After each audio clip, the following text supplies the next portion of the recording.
I wonder how and I wonder why. Yesterday you told me about the blue, blue sky, and all that I can see is another episode of the Self-Development with Tactics podcast. And today we're going to talk about again the MIT Technology Review. And today is going to be a little bit even more knowledge, even more information. Therefore, it's going to be amazing. But after the intro, not right ahead, but after the intro, it's going to be quite amazing. It's going to be quite cool, It's going to be, yeah.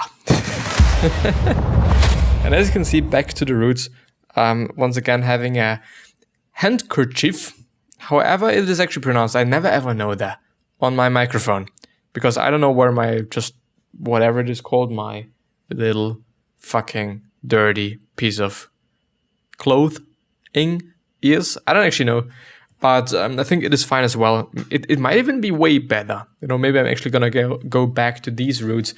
But I thought, well, it's not that nice, to always use another piece of something just for recording something. And therefore I thought, well, let's take something that I can use multiple times. But in the end, I can use this also multiple times. So it is like, yeah, I don't know if it is better. But let's actually get straight into the whole thing, because I do not want to waste your time. And that's quite it. It's not really about my time. It's only about your time. So yeah, yesterday we've been talking about the unhackable internet. And we've also been talking about hyper-personalized medicine, which, to maybe summarize it a little tiny bit, quantum mechanics is what they're using for this unhackable internet thing. And on the other hand, the whole hyper-personalized medicine is all about genes, because a lot of people are definitely having some problems that aren't solved yet, and they can only be solved through very, very, very personalized medicine, which is at this point in time not always available, but they are working on it, which is amazing, which is really amazing if we can see that they can help people, people with very, very rare conditions, actually. So yeah, the next thing we are going to go through is not digital money, because this is actually the one thing that I'm not going to talk about, because I think it's like, yeah, it's not that interesting. It's also not that new, but anti-aging drugs. This is the next thing that we're going to talk about. So I found a few articles on that and also a study, as far as I remember. And it's pretty interesting. It's pretty just interesting to also talk about that, I guess. So the anti-aging drugs. Drugs that try to treat alignments by targeting a natural aging process in the body have shown promise. The first wave of the new class of anti-aging drugs have begun human testing. I by the way don't want to be like the first human being that just is used for testing these things. I don't know if it is that safe. On the other hand, I don't know if they would actually be testing it on human beings if it wasn't safe. I think, first of all, they're going to take animals, and if they notice, well, there's a bunch of rats that are dying because of certain conditions, we don't know why, obviously, we're not going to test it on human beings, I guess. Well, these drugs won't let you live longer yet, but aim to treat specific alignments by slowing or reversing a fundamental process of aging. The drugs are called senolytics. It's actually called senolytics. They work by removing certain cells that accumulate as we age, known as senescent cells. They can create low-level inflammation that suppresses normal mechanisms of cellular repair and creates a toxic environment for neighboring cells. In June, San Francisco-based so the company or the institute is called Unity Biotechnology. The company is also developing similar drugs to treat age-related diseases of the eyes, lungs, and among other conditions. Which, by the way, is something I think is really important, to have just something you can especially treat eyes with. Because, you can wear glasses, you can use contact lenses if they are called like this in English.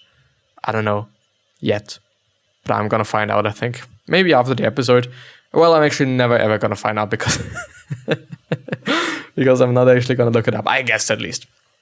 On the other hand, also with your lungs and stuff, but I think eyes and all these senses that we're having, all these primary senses that we're having, like seeing and tasting and smelling and whatnot. I think it is incredibly important, and I think it is also something that a lot of people would actually like to have back if they have quote-unquote lost it, or if they've just lost it to a certain percentage. Like, I mean, if you can only see for 50% or to 50%, it's not that nice. You know, you're not going to be able to see that much, and what you're going to see is pretty blurred. So I do think it is an amazing thing, and I do also think that being able to reverse certain aging mechanisms or certain aging, well, yeah, it's actually mechanisms or of our cells. I think it is just amazing, you know. But I still also wonder if by suppressing these cells, by suppressing the activity of these cells, if this is also doing something else to your body. Because, I mean, I assume that there's not going to be like, I mean, maybe it's also your skin, you know, maybe your skin is going to be better, or your skin is going to be healthier for a longer period of time. Or we're going to be healthier for a longer period of time because there's not a lot of inflammation, which per se, as such, actually sounds kind of weird, that our body itself is producing inflammatory things, which is not good. Really not good, actually. A company called Alkahest injects patients with compounds found in young people's blood and says it hopes, so they don't actually know, it hopes to halt cognitive and functional decline in patients suffering from mild to moderate Alzheimer's disease. The company also has drugs for Parkinson's and dementia in human testing. And in December, researchers at Drexel University College of Medicine even tried to see if a cream including the immune-suppressing drug rapamycin, I don't know, could slow aging in human skin. And there is actually a mistake, a tiny little mistake, as you can see. But I have actually looked it up. So first of all, the Unity Biotechnology, I think it is a company. It surely is a company, I guess. And I've also had a look at the people that are working there, and also about the About Us page. Like, there's actually a lot of people that are working there, but they're saying, our mission is to extend human health span, the period in one's life unburdened by the disease of aging. Working at the frontier of biotechnology and medicine, Unity's goal is to halt, slow, or reverse age-associated diseases while restoring human health, which as such really sounds good. But on the other hand, what I'm also having to think about is that a lot of people are going to go back to these drugs. A lot of people are going to go back to these drugs after having a really fucked up life of drugs, unhealthy eating, no sport, and they just, I mean, like, I do not find it bad. I do not think that it is a negative thing that they are then going to be able to just live a longer life. But you already can do a lot of shit for living a longer life, or also a healthier life, and also a better life, especially when you're old. Because, I mean, if you're working out, and I'm not just talking about bodybuilders, I really am not. This might even be kind of a negative thing as well relating to that or concerning that. But if you've been working out and caring about your body and also about your mind for your entire life long, then you can also be sure that when you're old, that you're also going to feel good. Or just at least better than somebody that has not been taking care of his or her body.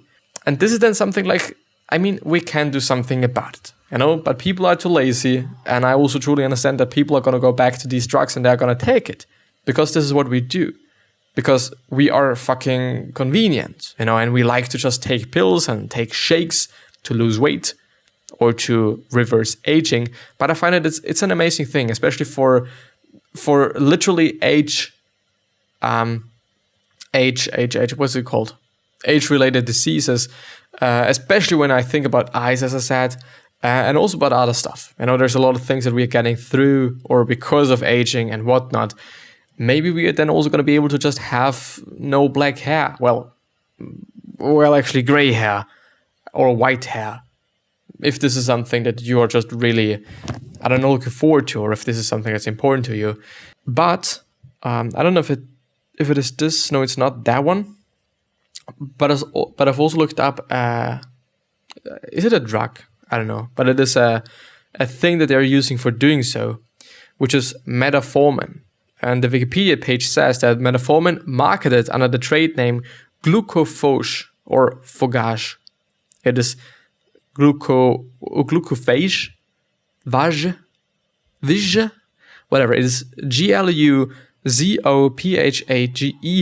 among others, is the first line medications for the treatment of type 2 diabetes, which is quite interesting, particularly in people who are overweight. It is also used in the treatment of polycystic ovary syndrome.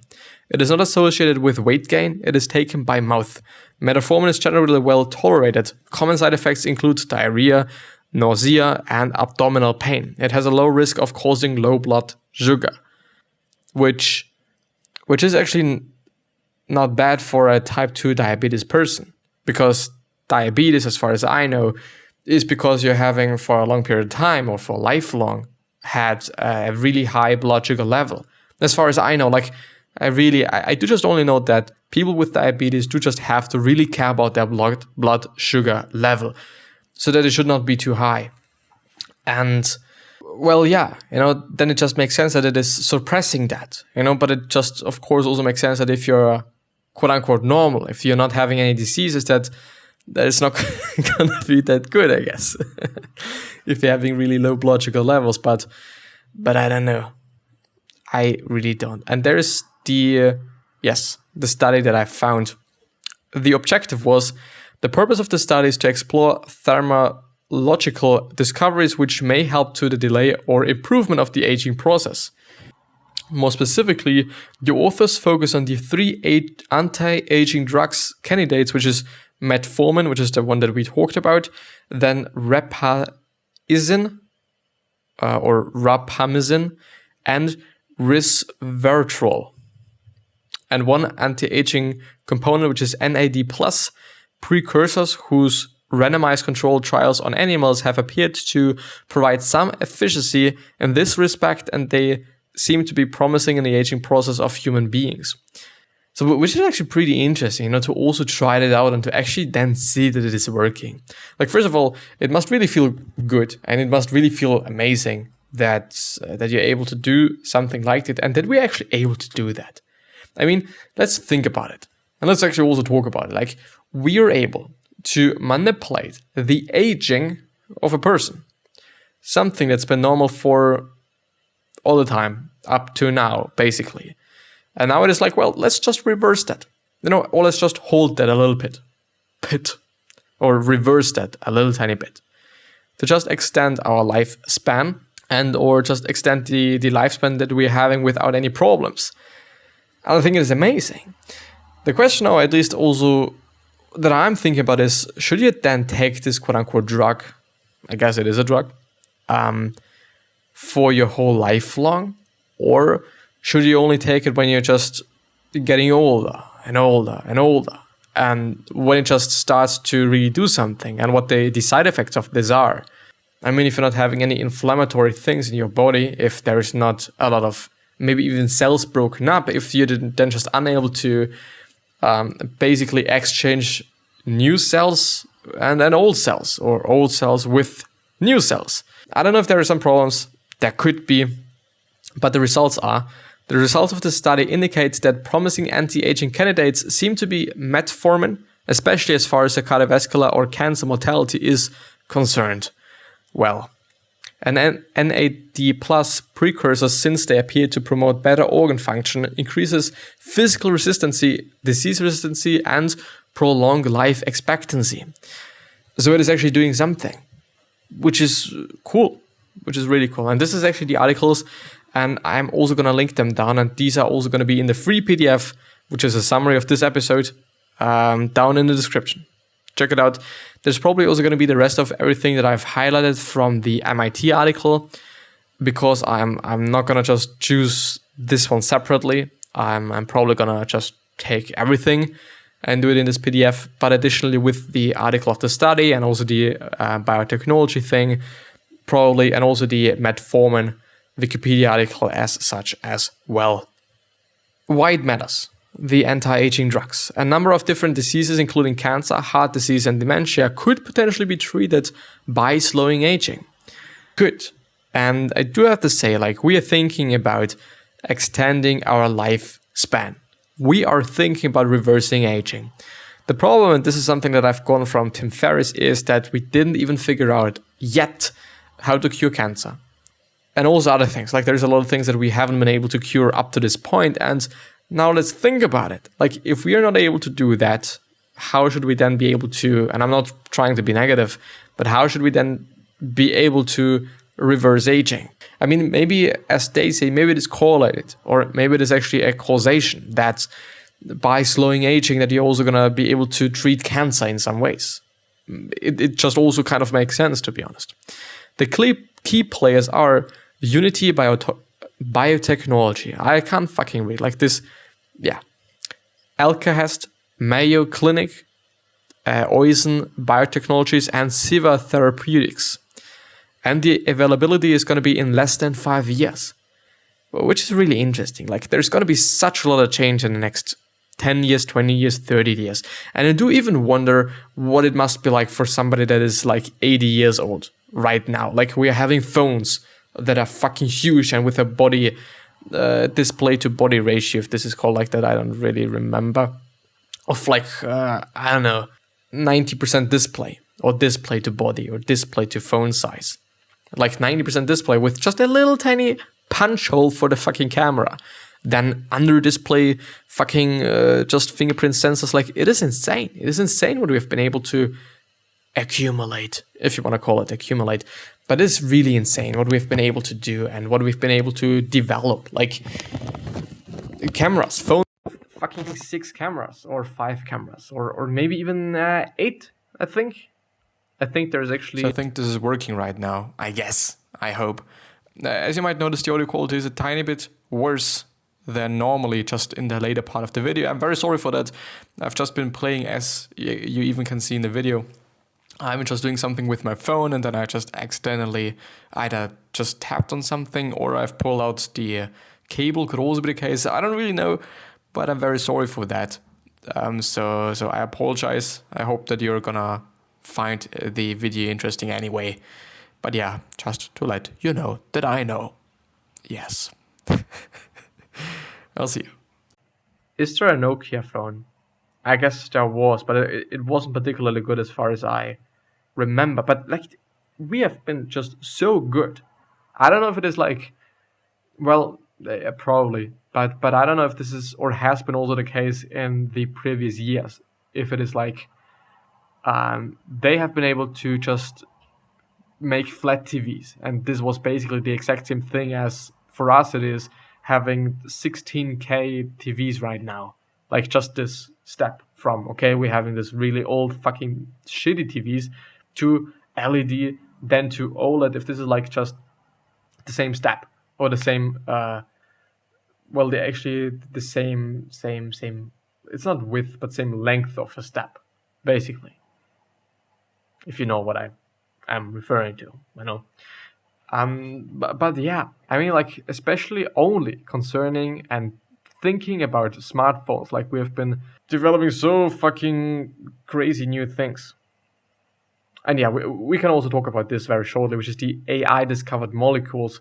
Scientists have used AI to discover promising drug-like compounds. The universe of molecules that could be turned into a potentially life-saving drug is mind-boggling in size. Researchers estimate the number at around 1060, I think it's called, which is insane. 10 times 10 times 10 times 10 and there's 60 fucking times.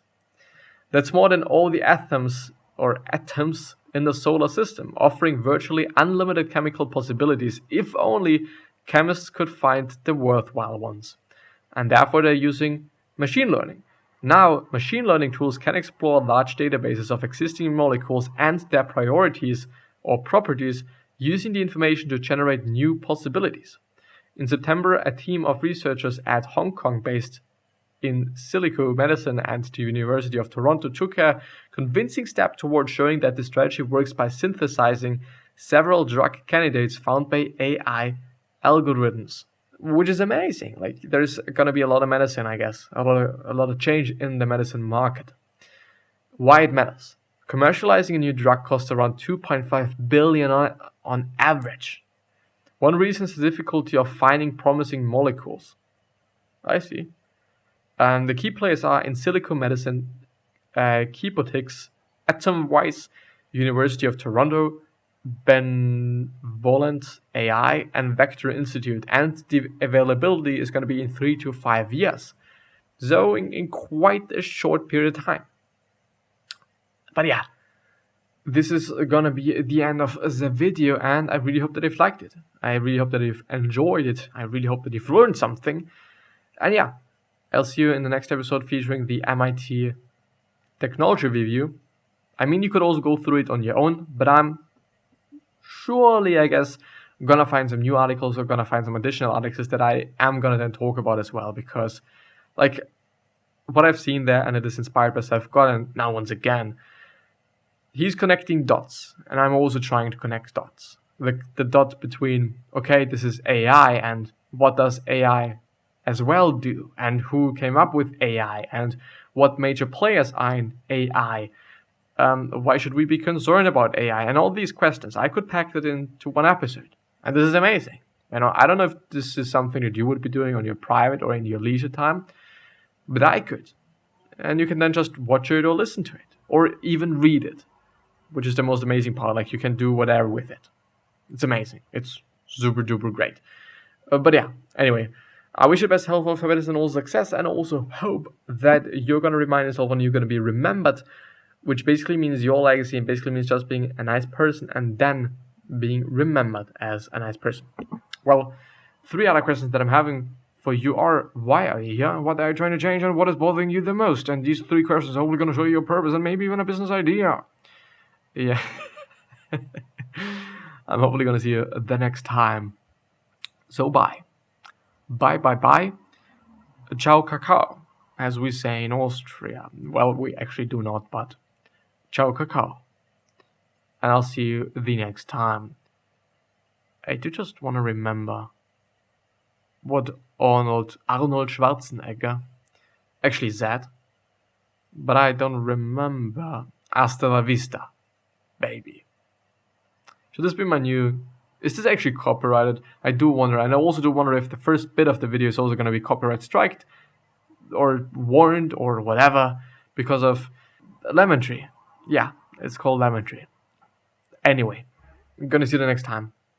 Bye-bye.